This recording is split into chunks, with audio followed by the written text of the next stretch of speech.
serikali ya Kinshasa na waasi wa M23 yaripotiwa kuendelea jijini Doha, Qatar, licha ya kukumbwa na vikwazo mbalimbali.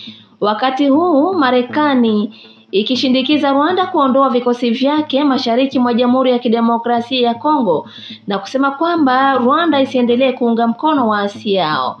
Ripoti zinasema hivi, mazungumzo kati ya pande hizo mbili yanaingia katika wakati mgumu baada ya siku 4 ya mashauriano yasiyokuwa ya moja kwa moja ya kuendelea. Swala ambalo linaonekana kuleta mvutano ni waasi ambao mkutano huo wanaochukulia kama kitu cha kawaida, na hivyo Kinshasa kujadiliwa utofauti na mzozo huo, na serikali inaendelea kudai kwamba ni bora waondoshe vikosi vyao.